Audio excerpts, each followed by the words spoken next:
You just realized your business needed to hire someone yesterday. How can you find amazing candidates fast? Easy. Just use Indeed. Stop struggling to get your job post seen on other job sites.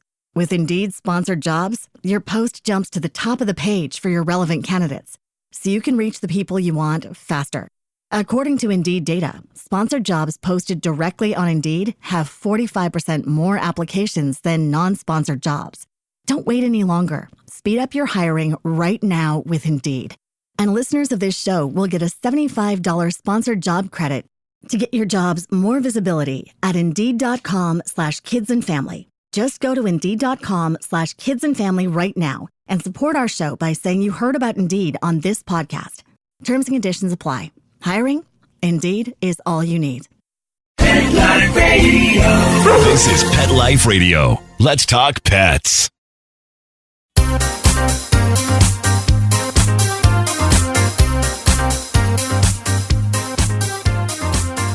Welcome to the Whisker Report. We're a new podcast dedicated to helping anyone in the pet industry. Whether you're an animal welfare or a for-profit pet company, we want to help you get some PR and buzz for your organization. Hello, everyone. I'm Mary Chan, one of the hosts of the show, along with Alexandre Ricard, a French gal who travels the world in hopes of spaying and neutering stray cats wherever she finds them. But she is a world traveler, as I previously mentioned. So, Alex, where are you now? Bonjour tout le monde, or I should say Kalimera, because I'm in Greece today. I'm just outside of Athens, back in Greece for my rescue, saving lives, and see all the kitties. And today is going to be a great talk about TNR and cat rescuing. But first, let me introduce you to our producer, Mark Winter of Pet Life Radio, who is the man who gets us to you each and every week. Might get you to us from all over the world. That's true, Mark. And we never know where you're going to be. Yeah, and I just want to mention quick that Pet Life Radio has how many podcasts now? Like hundreds. 83 podcasts.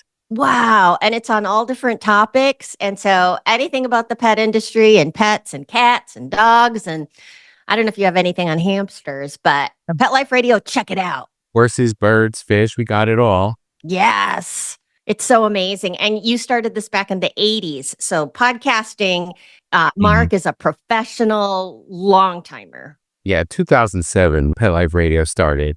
That's so cool, Mark. In the 80s, I was in a band, Illusion, on Epic Records, performing and recording.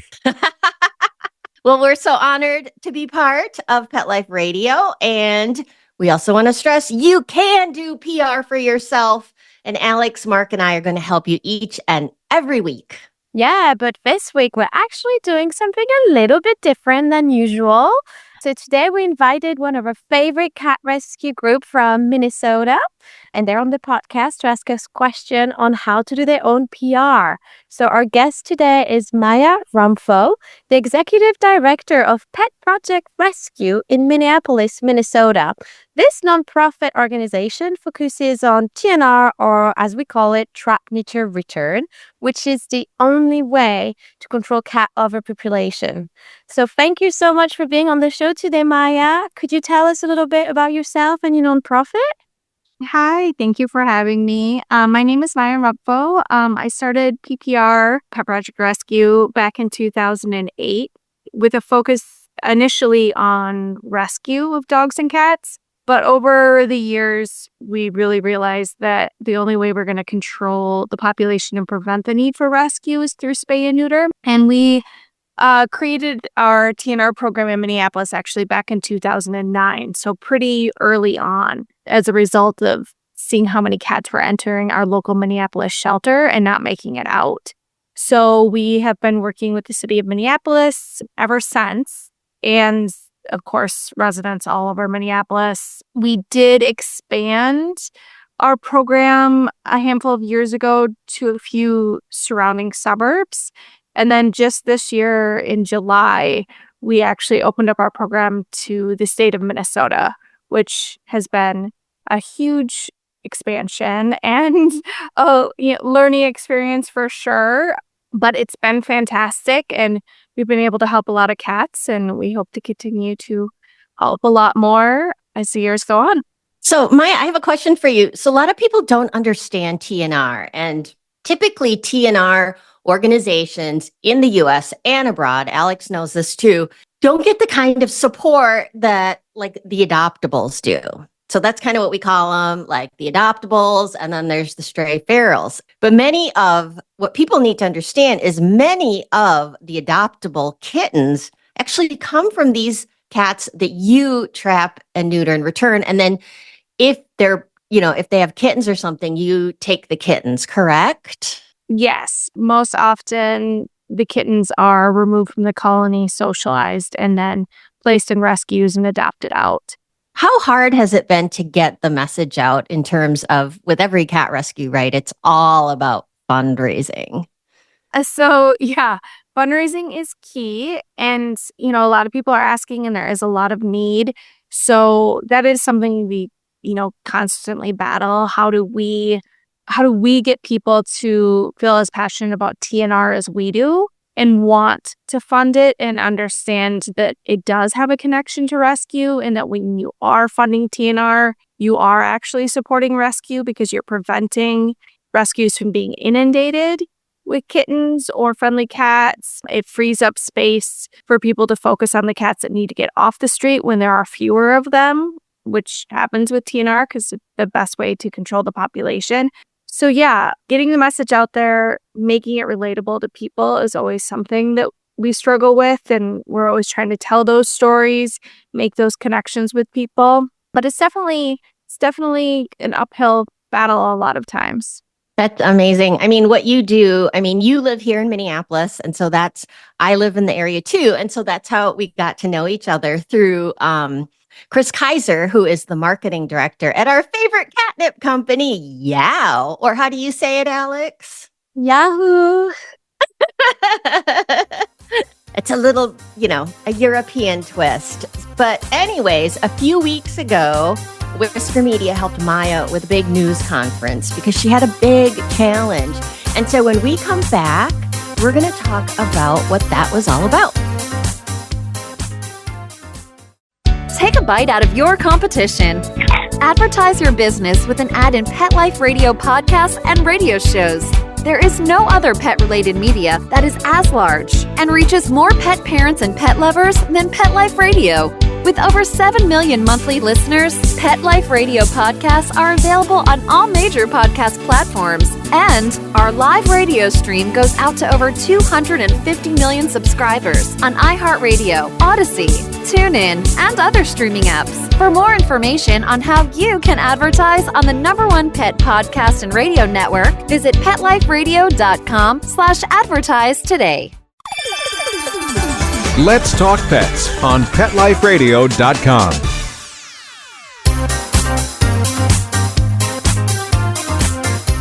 We are back. A few weeks ago, we held a press conference to raise money for Maya's rescue, and it was a classic PR move. And so, Maya, can you tell everybody what the situation was and why you were in urgent need of fundraising? Yes, urgent is very accurate. Back in July, we found out that our local Humane Society, that for a number of years previously had run a free TNR program for the state of Minnesota, was going to be ending that free program, and they were going to start charging people $75 a cat to TNR. There was a lot of panic around it because people knew that they wouldn't be able to afford that, and the alternative to not being able to afford that is the cats don't get fixed and there's a population explosion. So I was approached by a number of people wanting help, and because we are one of the main TNR organizations in the metro area, it just made sense for us to step up and ideally partner with other organizations and help build out something that could still give the community resources around TNR. And that's how I connected with you, Mary, and Chris, and the ball just kind of started rolling, and here we are a couple months later, still in the midst of fundraising, still trying to get the word out. But yeah, that's where we started, and this is where we are now, TNRing a lot of cats across Minnesota. Yeah. So what we did was Maya came to me and said, we lost this funding. We now have to fund these surgeries ourselves. And, Chris also said, what do we do? What do we do? And I said, well, let's hold a news conference and explain to the media why, this is so important. From working with media all over the country, I know they don't understand TNR. They don't. So there's a ton of education involved. But we held a press conference at another Whisker Media client's place of business, Furniture. And much to my surprise, in fact, I don't think I've ever had a press conference that well attended. We had every major media organization there, which blew my mind. And I do think part of it was that it was a very slow news day. So I was praying for that. But they all came up, and Maya and another one of her colleagues, Jackie Wilson, shout out to her, with the Bitty Kitty Brigade, which is a neonatal adoptable kitten rescue. They both talked about TNR, and they did a fantastic job. And Maya, we rehearsed with it. We made sure you and Jackie didn't, overlap in what you talk about, because when you have a press conference, you have to go direct to the point. They want to know right away. They don't have a lot of time. They're in between news stories. So it's important when you have a press conference that you plan out exactly what people are going to say. Maya did a beautiful job. You made the plea. And then tell us what happened after that. Like, how much money did you raise because of the news coverage? Well, to date, the fundraiser is still running. We have raised just a little over $18,000. Yeah, that's been fantastic. I think one of the best things about the press conference, we were able to reach a large audience. We also had Brianne there, who is an independent trapper in Minneapolis, and she was able to share her stories, how lack of funding would impact her. And I think really seeing who's going to be affected by this outside of just nonprofit organizations was really impactful. So yeah, it's been great. Our goal is 25,000, so we're not quite there yet, but I'm really happy with the 18,000 that we raised. That for us as a small organization is huge. Yeah, and Alex, you chime in because you just realized your business needed to hire someone yesterday. How can you find amazing candidates fast? Easy. Just use Indeed. Stop struggling to get your job post seen on other job sites. With Indeed sponsored jobs, your post jumps to the top of the page for your relevant candidates, so you can reach the people you want faster. According to Indeed data, sponsored jobs posted directly on Indeed have 45% more applications than non-sponsored jobs. Don't wait any longer. Speed up your hiring right now with Indeed. And listeners of this show will get a $75 sponsored job credit to get your jobs more visibility at Indeed.com/kidsandfamily. Just go to Indeed.com/kidsandfamily right now and support our show by saying you heard about Indeed on this podcast. Terms and conditions apply. Hiring? Indeed is all you need. You do the same thing as Maya. Yeah, I do the same thing as Maya. But first, I wanted to ask you, Mary, for all the other nonprofit listening to us, when is a good time to hold a press conference? Like, what are some tips? Like, when is a rescue? When should a rescue, hold a press conference? Can you give us some tips about that? It is. I'm going to first say it's kind of a crapshoot, and it's kind of like you need to be really lucky. And the day that we held the press conference, there was absolutely nothing else going on, and now it's much harder now because of the presidential election. So what happens is the news holes are actually smaller for several reasons. Number one, they're covering all the issues right now, and everybody's sick of it, by the way. And then the other thing is that the presidential advertising can affect how big, the amount of content in a news segment might shrink, because this is like the big time for television stations to make their money, right? Because the candidates are all spending money on ads and everything. So, cha-ching, this is the heavy time for advertising in especially television. And local news, by the way, is still heavily watched in the United States. More people trust their local news people than the national people. And so here in Minneapolis, the news viewership rates are actually pretty high. But in most cities, like this is where you get your super local yokel news. This is where you find out what's happening on in your city council and that sort of thing. But a general rule of thumb is that you want to hold the press conference not too early in the day and not too late in the day. You have to go by their deadline. So if they have a noon newscast or they have a 5 or 6, you don't want to have it generally right before. Now, the noon is a little different because they have more staff coming in. But I would say the times I like to hold press conferences would be like 10 a.m. or like 1 p.m. And that's more for TV news. The newspapers have far more ability to cover things because, their deadline for the paper isn't until the evening. But for broadcast TV, they have multiple deadlines. And so I usually typically hold them either at 10 or 1. And that's also typically when they're full staffed.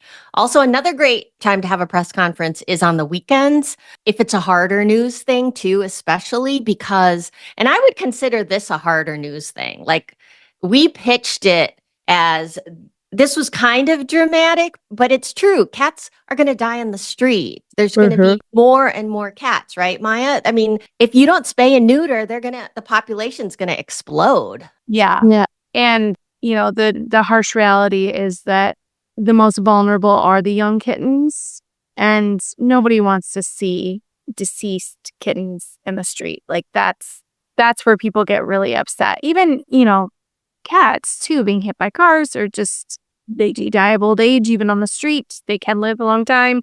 Yeah, nobody wants to see that. So that's something we want to prevent and give people resources. Yeah, and of course you need eye candy too. Yep. So Chris brought did she bring several foster kittens? I think she did. She brought her little kitten, the little famous guy. I'm blanking on his name.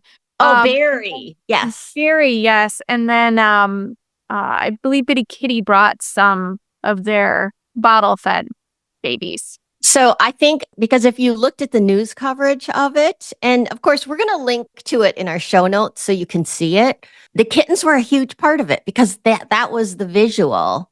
And so, and of course, as all things, everything comes down to a great story. And if you can put urgency into your story and make it kind of dramatic, some people don't want to do that. But, I've always had the most success in jazzing it up a little bit, if that makes sense. Because we could have just put out a news release that said, we need money and please donate. But instead, we focused it on if we don't get some help, you're going to see more kittens on the street and you're going to horrible things happen to them, as Maya said. So, question with that, what's the best way to deliver a maybe not so happy story? Like, nobody wants to talk about dying kittens, but that is a reality if we don't TNR.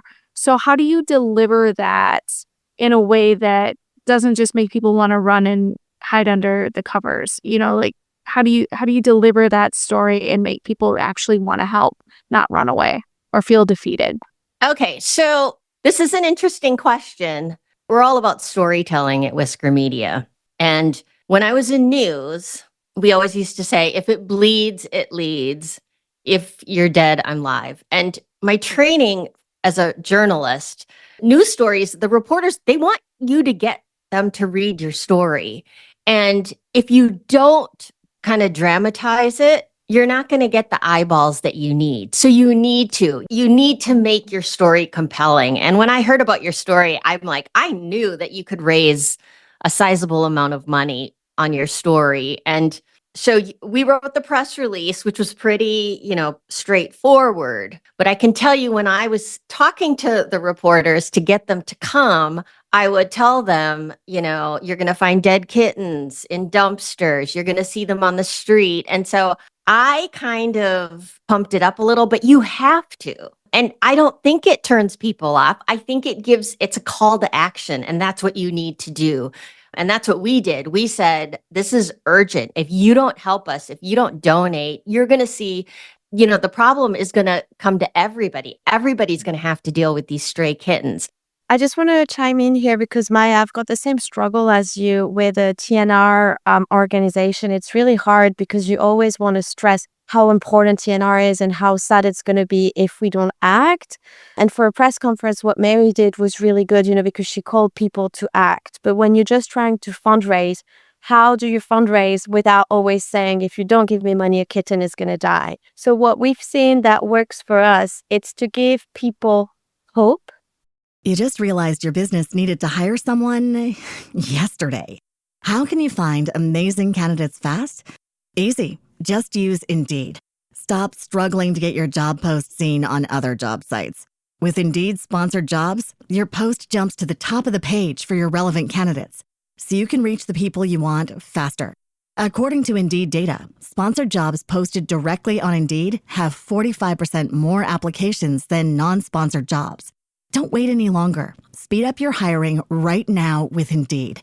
And listeners of this show will get a $75 sponsored job credit to get your jobs more visibility at Indeed.com/kidsandfamily. Just go to Indeed.com/kidsandfamily right now and support our show by saying you heard about Indeed on this podcast. Terms and conditions apply. Hiring? Indeed is all you need. Because if you only show them sad stories, they're going to stop giving you money because they want to see hope. So what you need to do is have a really good story of like a TNR, a success story about TNR, like that little kitten. You managed to sterilize his entire colony, and now that kitten is thriving, and there's not going to be any more kitten like this one that's going to suffer through the streets. So that's kind of what we try to do with my organization, is to always give a message of hope at the end. And that's what I found made people want to give more money to us. Yeah, that makes sense. Alex, you hit on a good point. So this is kind of our personalities too. I'm kind of more of a drama queen and Alex is more of the subdued. So that is a great way to do it, is to start with the drama, but to keep it going, giving people hope. I think that's a phenomenal thing. So we need to take a break, but when we come back, we're going to talk with Maya again on some next steps that perhaps we can do to keep the fundraising going and also try to attract grant funders.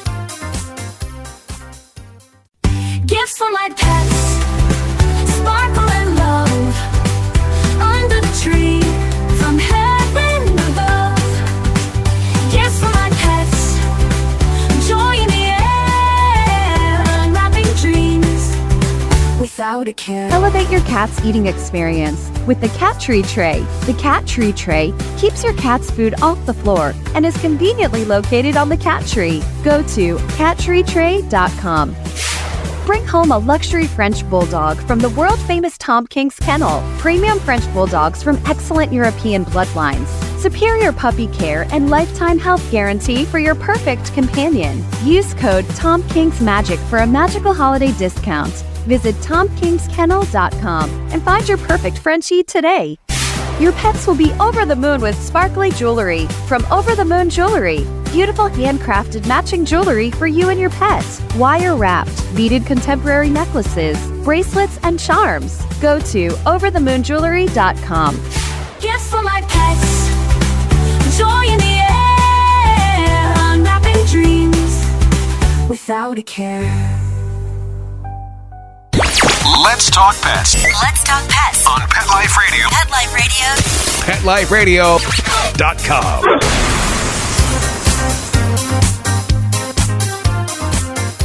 And we're back with Maya from Pet Project Rescue. And Maya focuses on TNR, so she traps cats, she sterilizes them, and then she returns them to their colonies. Maya, question, because TNR is very different from rescuing. How did you manage to change your organization from rescuing to TNR? Like, how did you manage to educate people on that? Or how are you doing it? What are you struggled about that? Because people only want to see rescue. They don't want to see the TNR part of it. So how do you handle that? Yeah, that was a big concern within the organization. A lot of people thought that we would lose a lot of following and support. And actually, the exact opposite happened. We had a great response to it. I think our situation was unique in that in Minnesota, there are a lot of rescues. And at the time that we made the full transition back in 2018, there weren't a lot of people doing TNR. So we were a bit ahead of the curve in that regard. I will say I'm very happy to report that that has changed. There are especially not necessarily organizations doing it, but a lot of community members doing it on their own, which also leads back to why this fundraiser is so important. But we've really seen a boom in the number of people helping TNR. I think the other thing that helped us is that from the very beginning, we were always heavily involved in spay-neuter programming. I got my start actually in rescue in Mexico. And so that's a side of PPR that is pretty much solely focused on spay-neuter. We do big clinics. We do clinics weekly with our partners in Mexico, even though I'm based in Minneapolis. And so it was kind of just a natural transition for us too. It didn't come out of the blue. And our TNR program had been in existence since 2009. So I think all of those things together, just it made sense. And the response from the public was really like a big thank you. They were like, thanks for trying to prevent the problem. Thanks for getting ahead of it. I think people really recognize that prevention aspect. And we've had great support. That doesn't always translate into dollars though, which I think is where the PR comes in and why it's so important for us to learn and get better at that and really get those stories out so that people do want to give, not just to rescue, but to TNR so we can keep preventing the need for rescue. Maya, maybe you can go to Greece and help Alex. I want to. Greece is actually huge on my list to do for TNR. I have a handful of places. I was in Curacao this last January and February and did some spay-neuter work there and rescue work, and it was amazing. And it just reminded me how much I love to travel and do animal welfare stuff. So I'm in. So what's interesting about Maya's Rescue is a lot of the volunteers are actually independent trappers who do it on their own. They're not affiliated with any rescue. But am I right, Maya, that Correct. Pet Project Rescue funds their spay-neuter surgeries? Yes, as much as we possibly can. Yep. As much as the dollars allow. So I think the next step in this, and Alex, chime in here with some ideas, but I think the next step in this would be for Pet Project Rescue to invite journalists to come with you as you're trapping cats. Because tell us what that looks like to, especially we have a lot of for-profit business owners who listen to this. So this is all new to them. But tell us what, the visual aspect is so important. And so what could journalists see? Yeah, I mean, when we trap at colonies, we usually set up a number of traps. And ideally, for something that a journalist would be involved in, it would be a large colony. So there would be action. Because TNR can sometimes be sit and wait experience. It's not always action-packed. Sometimes it is, though. I mean, we're working with a colony of 40 cats right now in Minneapolis, and it's wild. Literally and figuratively, it's wild. So yeah, it would just be a matter of setting traps, trapping cats. Then we have to transport them out of the area to wherever we're holding them for the night, and then before they go to their surgeries. But it's pretty rewarding every time you get a cat. For me, at least, even after all these years, you get that cat, and like my feeling is always, finally, like they will not have to go through any of this again. No more litters, no more fighting because they're mating. It just feels like every single time you trap a cat, immediately their life is going to be better. And that's just like such a rewarding feeling for me every single time. It keeps me going, even in the hard to trap colonies. And I think that's something you need to lean on when you do any PR marketing for Pet Project Rescue, is to show the feeling that you get as a person.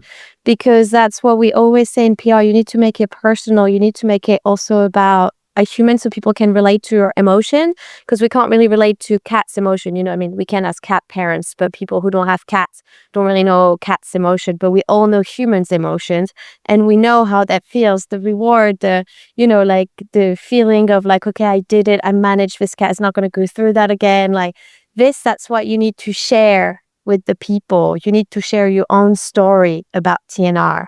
Absolutely. Yeah, I think I have a hard time bringing myself into the equation. My focus personally is all about the cats. And so, yeah, that's a really good point, because I get that, because I'm completely the same with Amber from Saving Lives. We've always been, this is about the cat and this is not about ourselves.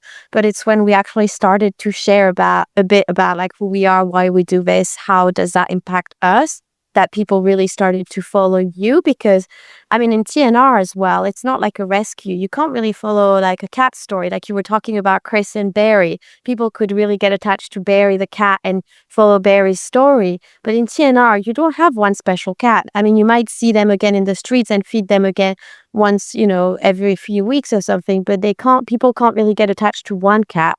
So they can get attached to you and they can relate to you as a person, because you're the only consistent thing in TNR, if that makes sense. yes, absolutely. That does make sense. And I think that's why also, you know, Sterling has been so good on social media, is because people can relate to him. He's the trap king. People don't know any names of any cat he sterilizes or he traps, but they know him. And that's why he gets so much support, because him as a person, he's the representation of TNR. Yeah, and just to point out, in case people don't know, we're talking about Sterling Trap King Davis, who is one of the few African-American cat rescuers in this country. So that's a huge, he always focuses on what he's doing. And, you know, in TNR, it's the people that are more important. Like you're thinking, the cats, you got to tell cat stories. But Alex is 100%. You know, the feral cats aren't going to be able to show emotion, but you can. And if you get on there and you show the audience your passion and how you care about this and the ramifications of not getting them spayed or neutered, you're going to have an amazing story. And in the end, everything is about a great story. Because if you look at all the stuff on social media and everything, if you look at your newspapers, your TV news, it's all about a great story. So in the end, it doesn't matter whether you're a for-profit or nonprofit, it's the story. It's the story behind what you're doing. And one last thing I want to advise you, Maia, that I've seen that has worked for many rescues, is that, especially again, when you do TNR and no cats are constant, it's difficult for people to donate you money. But if you do have one rescue story when you do TNR, maybe a cat that really needs help, and then you realize the cat is very social, and then you're going to find them a home, even if it's one cat out of 1,000, then take that story, because that story is so important, because people can follow that story. And the money you get from that cat, you can then reuse it for TNR. So that's what we've been doing at Saving Lives. When we saw that it was just easier for people to donate about one cat, we would do a fundraiser and say in the fundraiser, once we reach the right amount for this cat, all the rest will be used to trap, neuter, and return. So those cats don't have to go through what this cat is going through. And we've had great success doing that. So just a little tip as a TNR. Yeah. So Maia, we've come to the end. Tell us how people can get a hold of you and how they can donate to Pet Project Rescue. Yeah, you can reach us at petprojectrescue.com. We have a fundraiser that is linked on our homepage there for our TNR effort. You can also email us at petprojectrescue@gmail.com. and check us out. You'll see all of our programs on our site, what we do for TNR, what we do in Mexico, all of that. And I would love for people to check us out and support our efforts. And as we work to provide Minnesota with the resources it needs to spay, neuter, TNR, all of our community cats. That is so awesome. Thank you so much for taking the time to come on our podcast. And that is a wrap for this show. We're excited to be doing this for all of you out there. We hope Maya's story and all the other stories of the pet business owners and marketers and PR professionals and journalists that we interview are making life better for you and the animals you're caring for. And if you have a question that you want us to answer, or if you would like to come on the podcast and ask us questions, reach out to us on Instagram or Facebook under the Whisker Report, and we'll try to answer it in a future podcast episode. So, as we always say, Bark loud and purr smart. See you later, everyone. Let's Talk Pets every week on demand, only on PetLifeRadio.com.